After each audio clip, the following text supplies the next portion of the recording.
Hi there. I know we all just loved that last debate, and I'm sure many of you saw it. And there's so much commentary out there about it. You don't really need to hear it from me unless I think I have something different to add. I will say what I did not anticipate was the fact that President Trump really made the contrast, that he's not a politician, he gets things done, he doesn't act like a politician, and Joe Biden is just words, meaningless words. And I thought, wow, that was really good. And I liked how he answered the climate change question. You notice many people on the left, they talk about climate change as if it's pollution. They are two very, very different things. And I love the way President Trump does that. He talks about clean air, clean water, and we're planting trees. But he doesn't get into this, and he peripherally talks about lowering carbon dioxide emissions. But this other stuff, that we're going to have this clean, I hate that word. It's not clean and it's not green, okay? It's none of those things. It's green if you have the carbon dioxide levels go up. But President Trump, I loved how he answered the questions. I think you all thought that. By the way, I really enjoy, or I love that we kind of have a little bit of a forum here, because some of you wanted to comment on my video from last week about the debate. And howdy, Marissa Bliss, can't wait to hear your take on the debate. And Paul Zenner, was all excited, Trump's gonna win in a landslide, and want to hear your sermon about it. And there's Chris in Vegas talking about how he fools the pollsters, don't trust them. And Lou, wanted to say something about as soon as the debate happened. I loved your comments, and I love that, because sometimes you just get so excited, you want to tell people, you want to talk to people. And I love that you go on my channel and you do that. So here I am. And so let me say some other things that I picked up on. One of the things that was kind of surprising, I'm kind of go all over the map here. One of the things that was kind of surprising to me was, ever since I've heard about this implicit bias, I thought, well, let me see, do I have it? And I thought, let's say I'm walking and I come across a person of color or whatever, what's the first thought that pops in my mind? And then I realized it's generally positive. But in many cases, I realize I don't really notice. Color is not. So I watched the debate and I thought the leftist moderator, and I think it was because there was so much complaining about how leftist she was ahead of time, that she actually took care to be a little bit more fair. And so she was actually a good moderator. I mean, the questions chosen were all about concerns on the left. Really not jobs, not economy, not foreign policy, not anything where Trump has a strength. But enough about COVID. But it was about COVID, it was about climate change. That's the most important thing. Come on, okay? But regardless. So after I'd watched the debate and somebody mentioned that she was a woman of color, oh. And I realized I hadn't even had that thought. I did notice she was a woman, so I definitely notice if someone's a woman or a man. That's for sure. But it just didn't register, and I thought, she's a woman of color, and I had to go back. Oh, yeah, I guess so. But why are we doing this? The whole emphasis on race. Now, I don't have to say why we're doing it. We know why we're doing that. They're doing it on the left to divide us, okay? You really don't want to see color. It's not important. Remember, it used to be we're a melting pot here in the U.S. What difference does it make? I mean, sometimes it matters, like if you have some cultural differences, but that kind of enriches everybody, you know? Let's go have Mexican food. Let's go to this ethnic restaurant. Let's do this. Let's do that. Or African music or whatever, Jamaican music. I mean, that stuff is nice, but we just have to stop this, people. Now, one of the things I want to emphasize is that, in my view, the next 4 years with Trump as president, and hopefully we have the Senate and the House. I haven't been following that as closely, but I think we have a chance of doing well in that area. Trump is going to accomplish a lot in the second term. Now, I say that because of my own experience when I was at the Pentagon, working in the Clinton administration.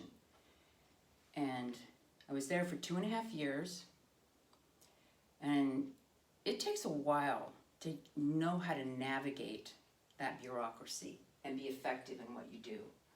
You can just blunder in. You know, I had come from Rand and also the campaign, and it took me a while to figure out how do I say, outsmart the bureaucracy? How do you get things done? But I got better at it. But then I really needed to leave. But notice President Trump, like in the beginning, and this is why Lisa, for example, we've been talking about what's going to happen after the election. Now, this is just my prediction. Lisa, you could be right, because you know, we were having a little back and forth of interesting discussion about what might happen. And, you know, when the left loses, is there going to be riots and all this? And I'm going to make a prediction. This is a game, okay? What do you think is going to happen? I don't think it'll be as bad. There'll be some people trying to do stuff, but I just don't think it's going to be bad. I listened to Sarah Huckabee Sanders' audiobook, and it was a lot obviously, about the early years of the Trump administration. And I'd forgotten just how ugly it was. I wouldn't say I'd forgotten, I just got reminded where people in the administration, like how she was treated at restaurants, how they were getting yelled at, they were harassed if they took their family and went to a restaurant. You know, you don't really hear that kind of stuff happening to people in the Trump administration now. You just don't hear it. You don't hear about leaks in the administration. He got rid of those people. And he's got a really, really good team. So he's going to do a lot more. But remember, he has to do things in the right time. So I think he's going to do a lot of stuff about, you know, he'll get rid of the FBI director. But if he does it now, that becomes a headline, constantly talking about he's got rid of, you know, FBI Director Wray. He doesn't want the emphasis to be on that. He has people at his rallies with masks on behind because he doesn't want masks to become the issue. But Trump's not gonna, he doesn't like the masks. He knows they're not necessary. But if he emphasized that now and said, oh, we gotta do it, you know, the masks, no. It wouldn't be good because that would become the headline. So he's smart to stay away from that right now. So let me get back to the debate. Now, I'm going to talk about it from my point of view because one of the things I'm interested in is kind of the medical aspect, because it's very clear to me anyway. I don't have any inside info, but as we all know, and we're quite certain because when he's not on drugs, when he doesn't have anything, Joe Biden's brain, it's never been very good, but it really is not good. So I noticed right about, I don't know, an hour into the debate, he has trouble getting his words together. And he starts blinking. So there's obviously some kind of stimulant that he's on, and it's somehow wearing off. And then to compensate, he gets louder and angrier. I mean, if you watch it, it's very interesting, this transition that happens. It's almost as if the anger is a way to compensate for the drop in whatever, his energy, his mental acuity. And you notice whenever you see Hillary Clinton, because Hillary Clinton also has medical issues. And I noticed that in the 2016 campaign. And that's why I believe that she was in hiding for many days, because they took her off the drugs. Because if you have the drugs every single day, then it doesn't work. You have to have like a drug holiday. And I'm convinced that's why Joe Biden had this 4 or 5 day lid before the debate. I mean, he wouldn't have to prepare for the debate. He's been a politician for what, 47 years? Come on. What is there to prepare for? Trump? I mean, he's doing rallies, he's constantly going. I mean, it's amazing. And then he goes and does, he does a little preparation, but you don't have to do that much. And obviously if you're president, you can't have a 4 or 5 day holiday. So I just kept thinking, all this stuff you say you're gonna do, how are you gonna do it? Well, we're gonna do this, we're gonna do that. It's like, you don't even have the energy to do that sort of thing. And you wouldn't even know how to make it happen. So it was like an empty suit talking. And the same is true for Kamala Harris. I mean, who's really going to run the show?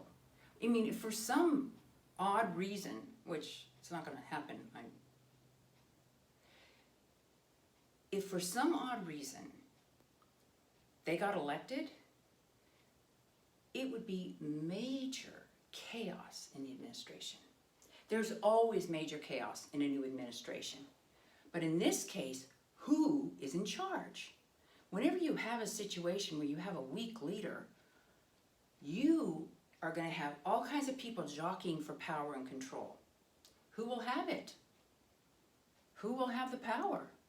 And who is behind the scenes? Who's making it happen? And it's going to be, it would be the most chaos as there's chaos in the Democratic Party right now. Let me say something about Hunter Biden, which I find psychologically interesting. I'm guessing that the other brother, the one that died, was probably a favorite of Joe Biden, because he was the good son, and then he died. And Hunter obviously is messed up, with his drugs, and on that laptop there's all these pictures. I mean, he's just... But one of the things that struck me was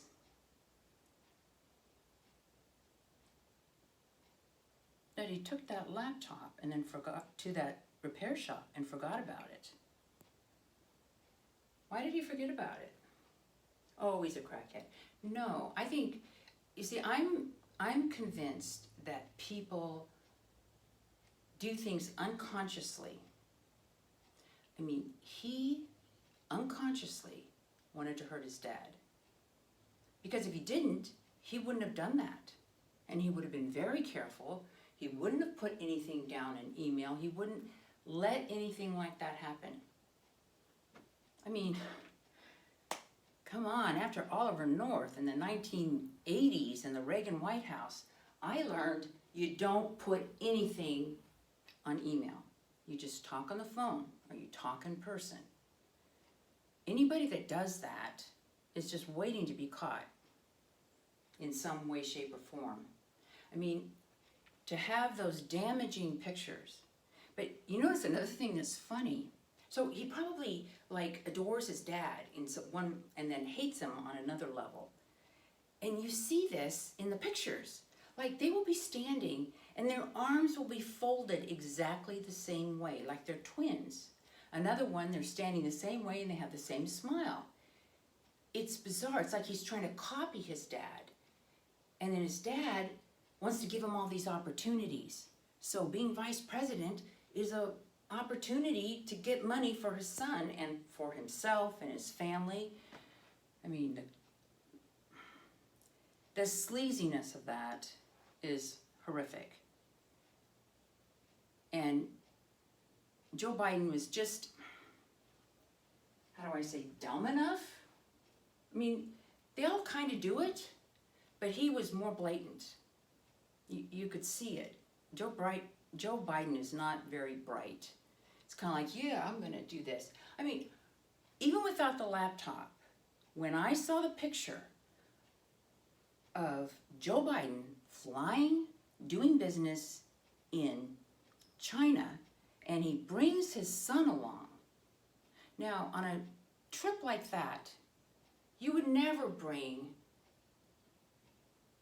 a family member, except your spouse, and if you have an underage child with you. Now, I should be careful, maybe Ivanka, but I don't think they do this when they're going. Anyway, I didn't like it, okay? He had no role. Why was he going there? It's so that he could meet. I mean, I saw one of the pictures, and Xi Jinping was right there waiting to greet Joe Biden. And here's Hunter coming down the stairs, and he's negotiating business deals? I mean, I don't have to see anything else. That's one of the things I want to point out. There's a lot that we all know is wrong. We can see things. You can see things in how people act. You can make these decisions. You don't have to always have the full story to know something's not right here. Something is not right here.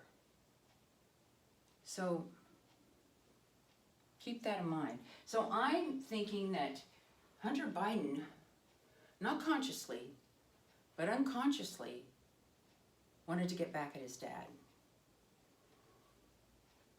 He's one messed up son. And Joe Biden is one messed up man. I mean, let us not forget his lying in the past. And all you have to do is think about his continual lies. And I don't know if he convinces himself that these are true, but he's like the hero of his own story. I mean, he's really an awful person. He's an awful person with a nice veneer. He's an awful person with a nice veneer. You could say Trump's the opposite. He's a wonderful person with a rough veneer.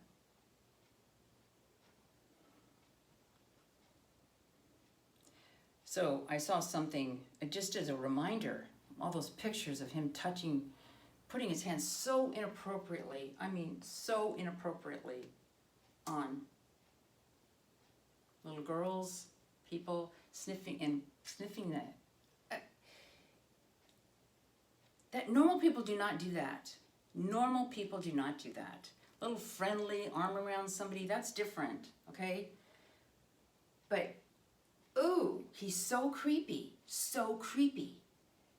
And then I listened to Tara Reid, an interview on Australian, they had to put it on Australian TV. So what's this about the Me Too? You know, at the time when I first heard her story, I thought, okay, this was probably mixed signals. He thought she liked him. And then, you know, in Washington, a lot of people have affairs. That kind of stuff goes on, particularly in Democratic circles, let me tell you. Maybe in Republican circles, but I saw a lot of that stuff going on. And so I thought, maybe he thought she liked him or whatever, and came on to her.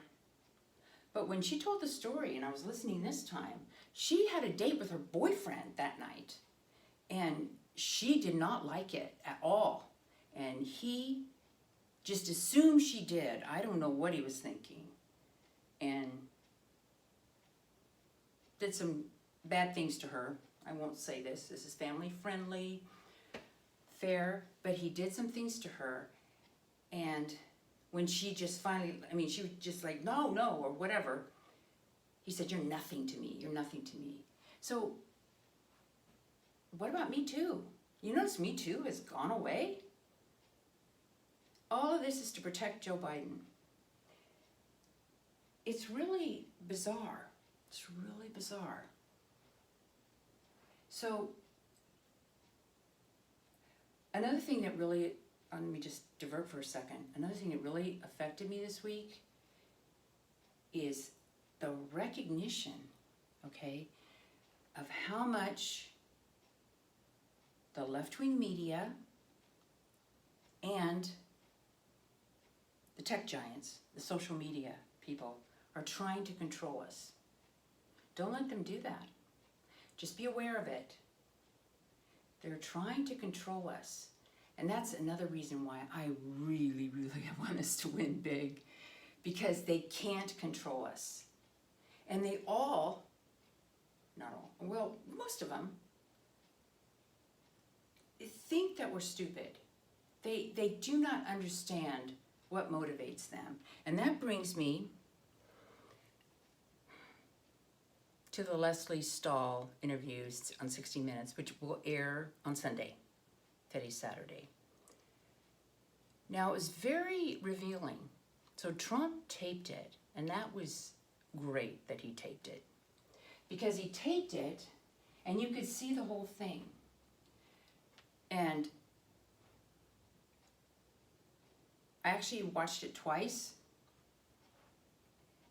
And first of all, the first time it was just like, oh my gosh, I hate her voice. She just kept hammering on the same point over and over and over again. But then I realized what she was doing. She kept asking the same question over and over again because she wanted to get the answer that she wanted. So when they edited it, it looked like she just asked it once. Because if you listen to it unedited, it's like, shut up already. I mean, enough. And she did it on two issues, on the masks and on healthcare pre-existing conditions. I mean, Trump answered it, she asked it again, she kept denying it. And then also, anything she brought up, she said, no, that's not true, that hasn't been verified. It's just like, she was so bad, she didn't do her homework. It was awful, and you really see what our president has to put up with. And I like the way he talked to her. He goes, Leslie, you're really blowing it. This is why they call it the fake media. So I encourage you to see it. It's on YouTube, on Facebook, because it was illuminating. And it made me realize that when you watch an edited show, an edited interview, you're not really seeing what's happening. They're picking and choosing what they want to show you. And Trump has outsmarted them. But one of the things that I realized when she was talking about the mask, she kept going on and on about the mask. And then she said, but you need to get up there and tell your people, they love you, President Trump. They love you. So if you tell them wear a mask, they'll do it. And I thought, that epitomizes a lot to me. She doesn't understand why we love Trump. We don't love him just out of the blue and then we're going to follow whatever he says. No. He answers our call. We don't follow him. I mean, I would be just disappointed if he said something like that. I would be disappointed and think, oh, why did he have to say that? Why did he think that was necessary? I would look for the political aspect because I don't think he believes in that. But she thinks if he told us to do something, we would do it because we're just dumb followers. We just love him. Why do we love him? Okay? Now, he does influence me, but it's like when someone gives you advice. When does the advice work? This is really important about giving advice or getting advice. It only works if you are telling people something that they already know deep down. They just hadn't brought it to conscious awareness. So when Trump talks, it's like, yeah, that is what I feel. Yes, I am patriotic. Yes, I do love this country. Now, I already knew that, but when he says some of the things he says, it's like, yes, we have freedom here. This is what we want. And you notice on his rallies, I love this part. He's also talking about, this is the country, built the Panama Canal, we did this, we did that, da-da-da. Just, yes, reminding people how great this country is. What a wonderful place. So, that's why I love President Trump. Not, if he tells me to wear a mask, I'm thinking, well, he's screwed there. But, I cut him slack. I cut him a lot of slack. That's why I cut him slack on that first debate. I had this one friend who likes Trump, but he texts me, oh, he screwed up, I'm all mad. And I'm like,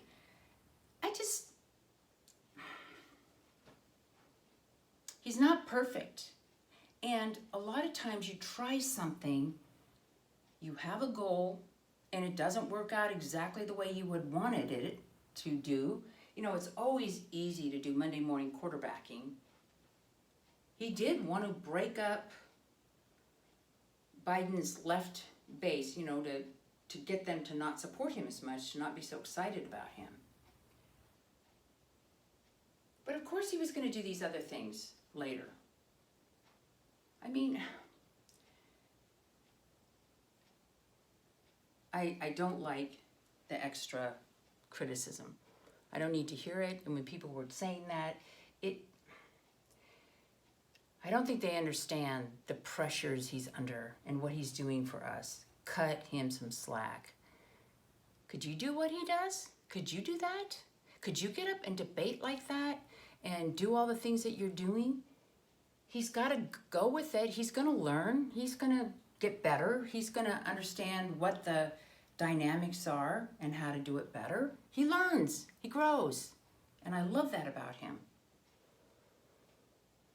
There's so many things about President Trump.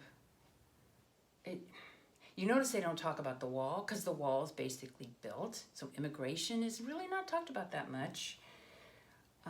They don't talk about foreign policy.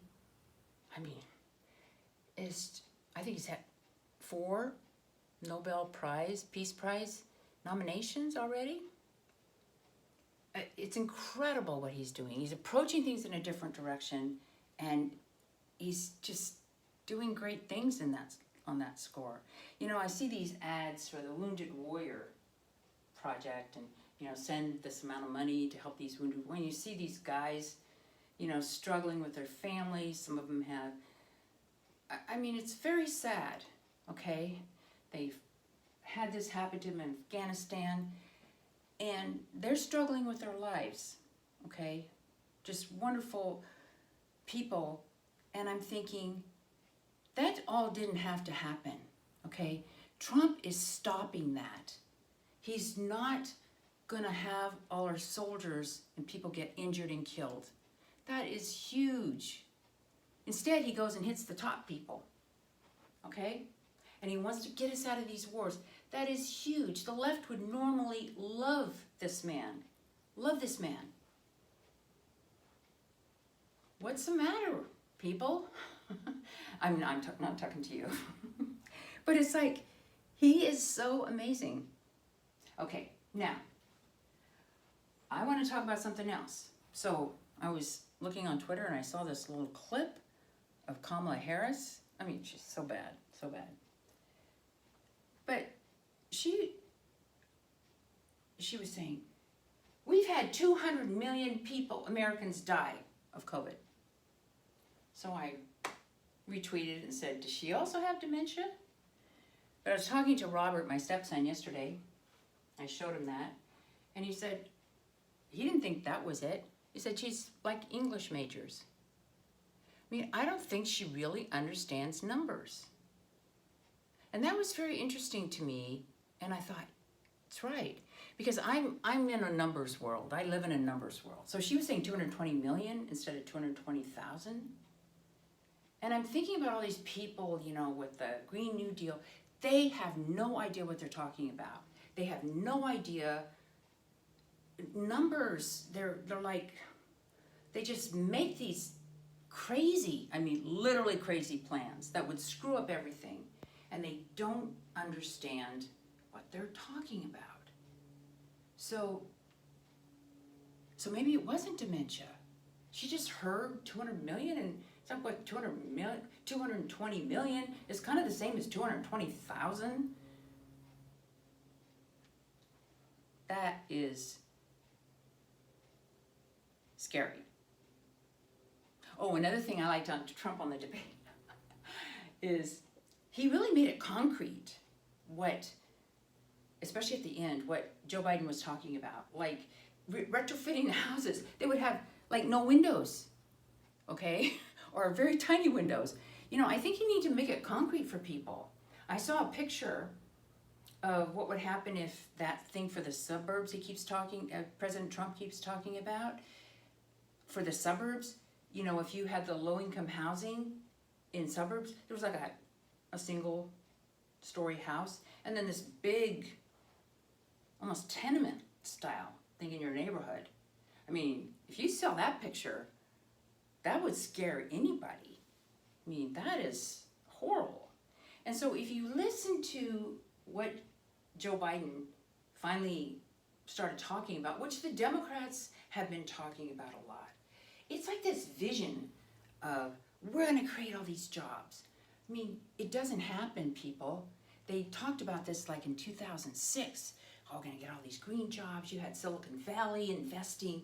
They got out of that business because they lost a lot of money. There are no green jobs. It's just ripe for cronyism, like the Solyndra. You know, if you have ins with the administration, you'll get the contract. It's just terrible, okay? Terrible. So this idea that it's going to be run on the federal level and you're just going to make all these things happen, like when he's talking about, we're going to have recharging stations along the highway, okay? I could just imagine all this money spent on that. Who's going to want to drive an electric car and you got to stop along the highway and recharge when all the internal combustion engines just go right past? It's not going to happen. So I could just see all these things that would get built and then they would just have to eventually take them down. These people don't know about buildings. So Trump, of course, knows about the buildings. So he was talking about what the buildings would be like. And he created a vivid picture.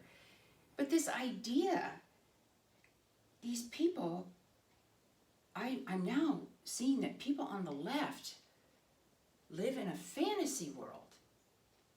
Now, Wall Street and people like that, they're probably good with numbers, but there's a lot of money to be made in this stuff. A lot of money. Trading credits, doing this and that, but it's not really production. I mean, where it helps make, it's just like a middleman getting tons of money. So it's really awful. I mean, it would lead to socialism. And more than that, you can't give in to these people. And I love that we have woken up. There's so many of us that are really patriotic, that really love this country. I just see these videos, these walkaway videos, and other people talking. It's like Trump has awakened something within us. Okay, it was always there, but he has really made us proud of being Americans. And thank you, Lindsay, my wonderful niece and friend that I adore, because she mentioned that in a comment to my last video. She goes, yes, I'm more patriotic too. So I thought, because I kind of mentioned that in passing, that I'm now far more patriotic than I've ever been in my life. And I've always loved this country, but it was really more about how good we were in technological advancement and opportunity. I mean, there's nobody leaving our country as refugees to go elsewhere. But I love this country on a deeper level. I used to, like I said, I traveled all around the world. And I kind of had one time a fantasy that maybe someday, because I loved going to South Africa. It's a beautiful country. And maybe spending 6 months of my life of the year there and 6 months here. You know, I kind of thought that might be cool. But now the thought of leaving the U.S., no way. I mean, I'll take a trip, but I like it so much better here. I love this country. I love this country. And maybe that's an age-related thing because I've already traveled most places in the world, so I don't have the strong desire that I used to have.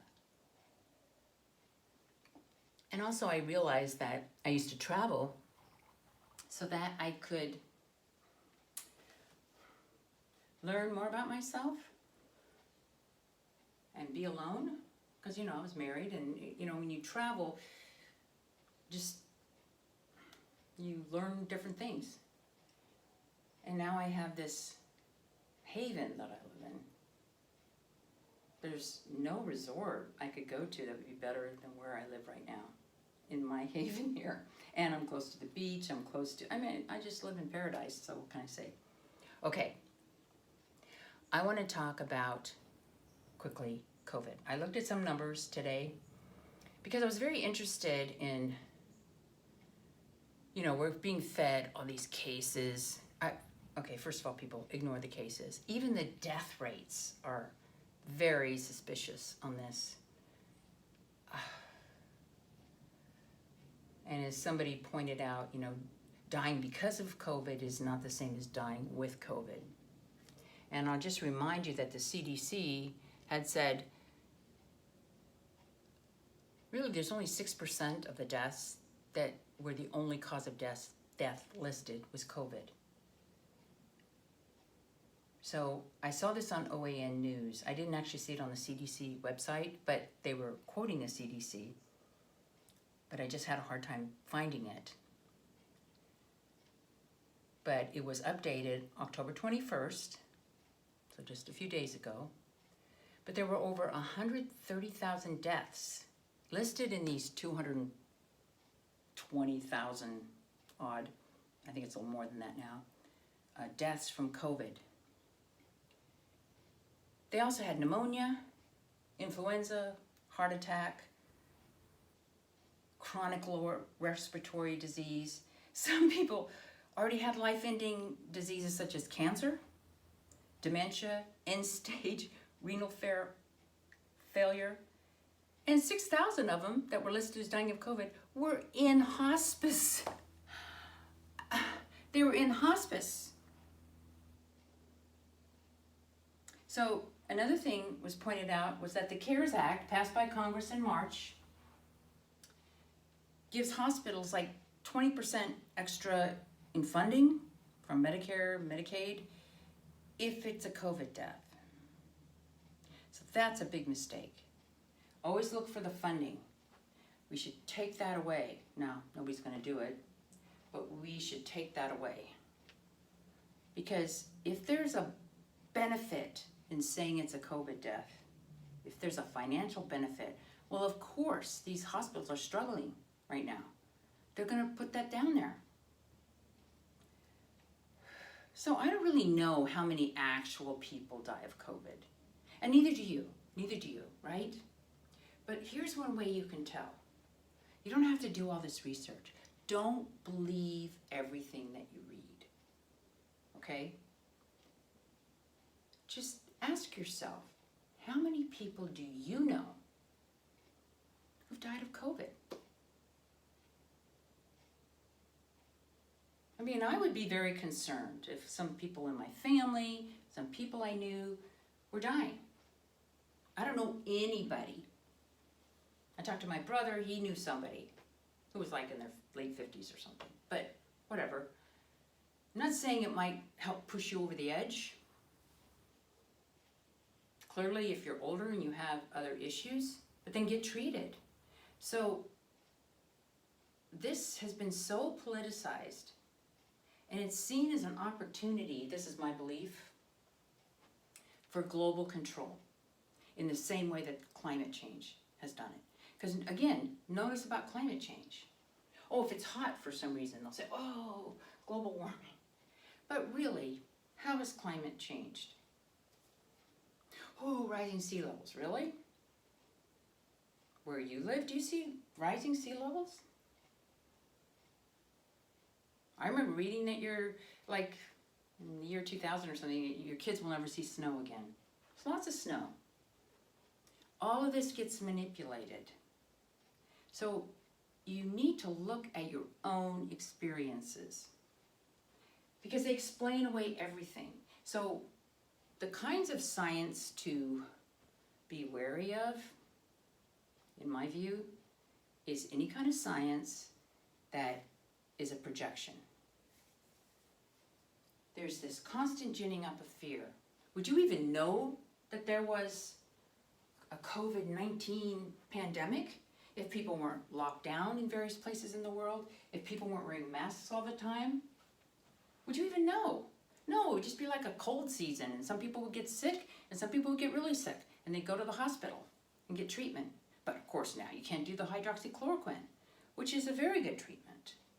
And another thing I've seen over and over again, and I just remind you, take vitamin D. I take 10 to 15,000 IU a day, okay? Because one of the things they find, people whose vitamin D levels are low are much more susceptible. And I saw on Laura Ingram's show, take N-acetylcysteine. I showed that in one of my videos when I said things that I take for my immune system. You'd have to look back to find which one that was. But I showed you the bottle. Because when I was like 27 and then like when I was 30, I got really bad bronchitis twice.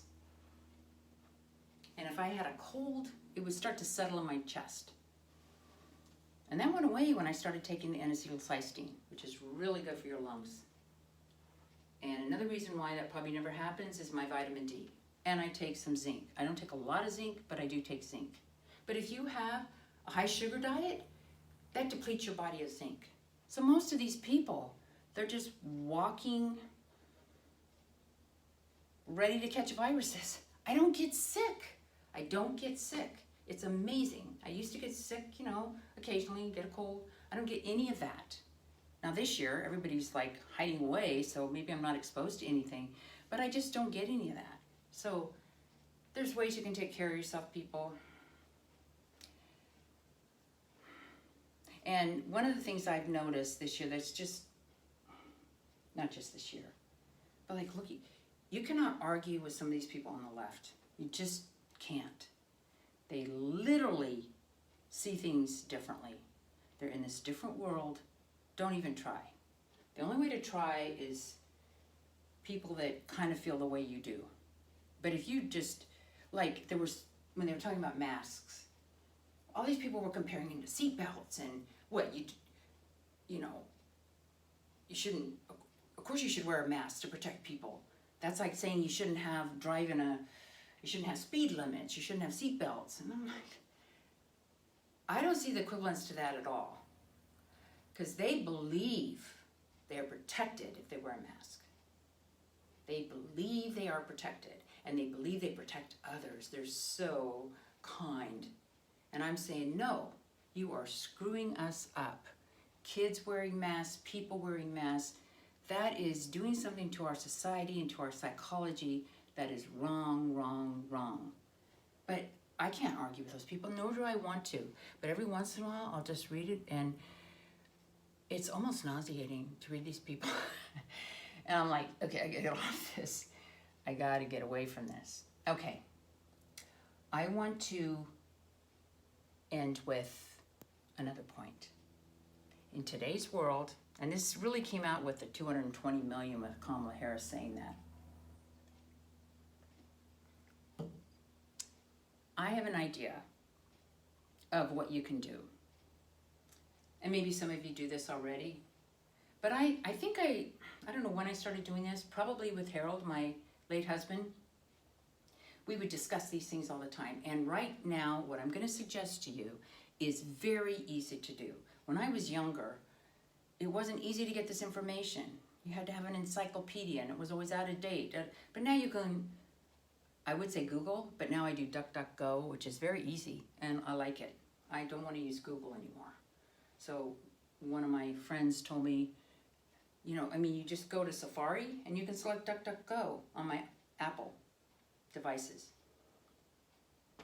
And it's great.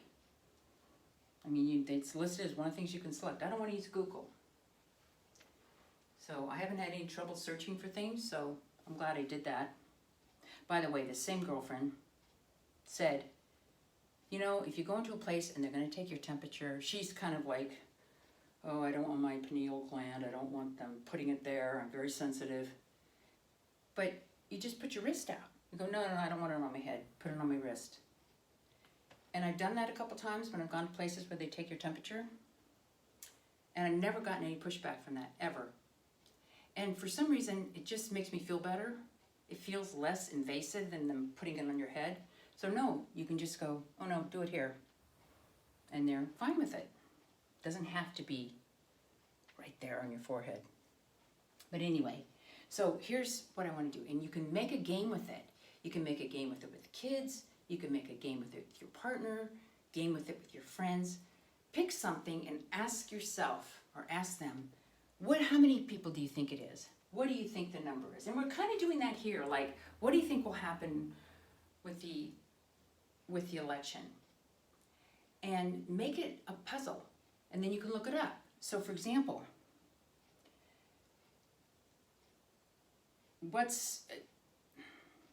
so one of the things I want to look at is, like, what's the current life expectancy? So I went to the CDC website this morning, and it's 78.6 years, and this was from 2017. And there were 2.8 million deaths in the U.S. in 2017. Well, that's interesting. But one of the things I notice is that people, you should know what's the population of the U.S. Now, maybe some of you know that, some of you don't. But it's roughly, I say roughly because some sites have it different, but it's roughly 330 million people.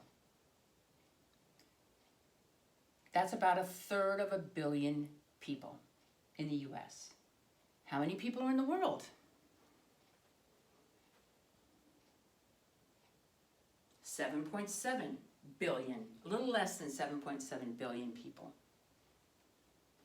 So one of the things is, ask one of your friends or your partner, when you're hanging out, and see what you come up with. What's the U.S. GDP, gross domestic product? I remember when I was first doing this, I remember writing down 10 trillion. Well, now it's 21.4 trillion. This is in 2019. It's less this year.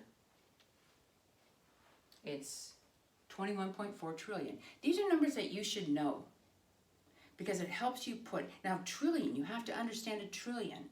You need to understand we learn this in engineering because it's like powers of 3. You add 3 zeros. So there's 1,000, there's million, there's billion, there's trillion. Okay? Then you get into quadrillion, whatever. But know those numbers. And you should always you don't have to know the exact number, but you should know the ballpark number on a lot of these things if you want to have intelligent discussions and evaluate these. So if in the U.S. you have 2.8 million deaths, that helps you put you're going to have that many deaths anyway. So it helps you put in perspective, what does 220,000 deaths mean? Okay, from COVID. But then they're putting COVID with a whole bunch of other stuff of people dying anyway. And what's the average age of death? Okay, so I'm expecting that when we look at 2020, so now the life expectancy is 78.6 years. Maybe with the COVID stuff, it goes down a little bit. The life expectancy, I don't know, I'm just guessing. Maybe it'll be 78 years on average.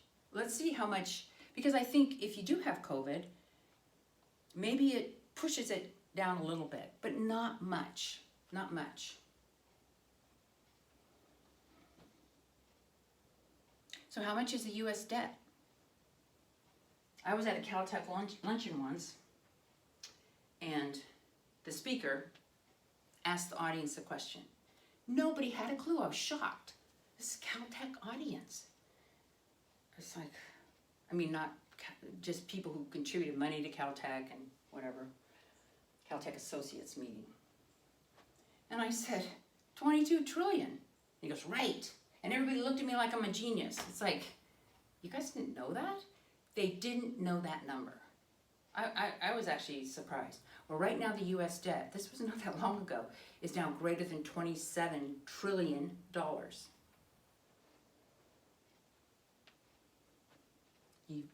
It's good to know that.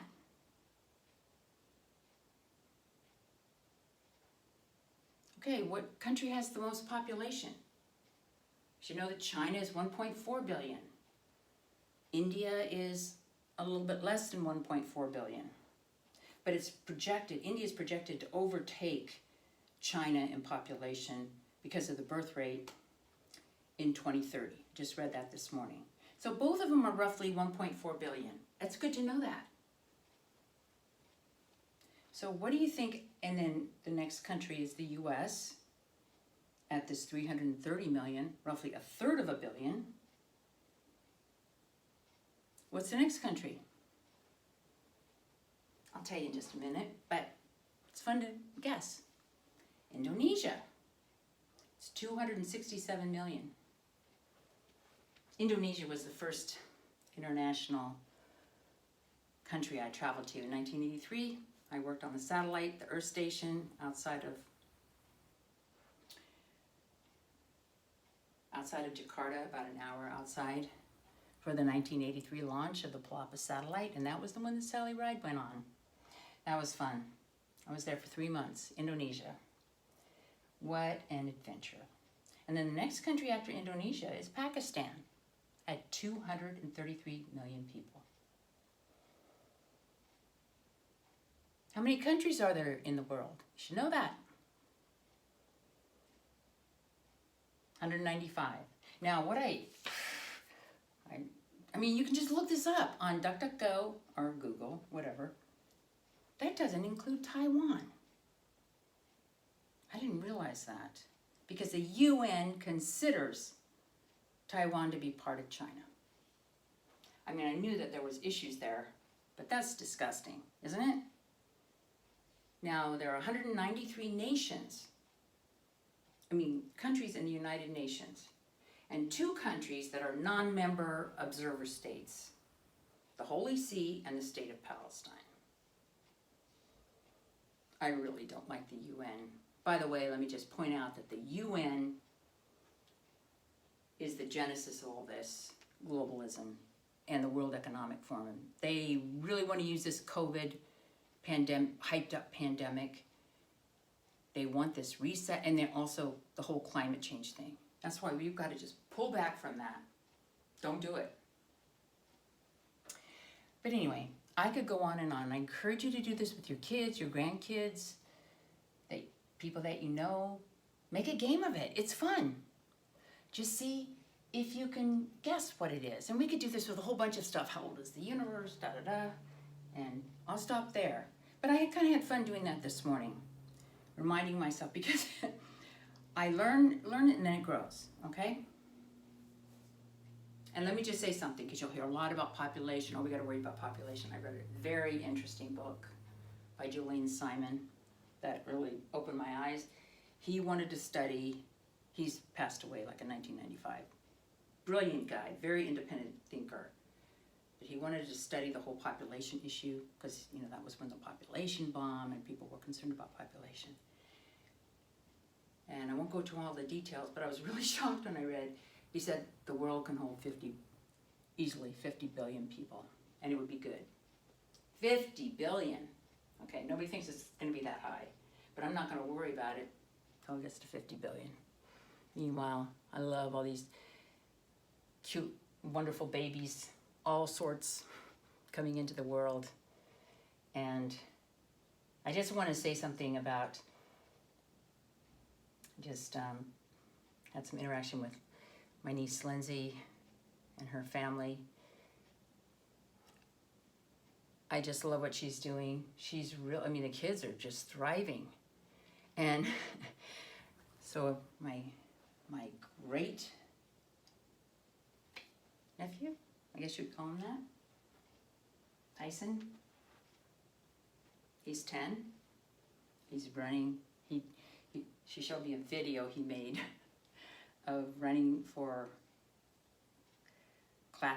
fourth grade class president. And oh my God, he was so good. And she didn't, like, she wanted him to make his own speech. She didn't help him, just like be himself. And I just thought, oh my gosh, these kids, okay?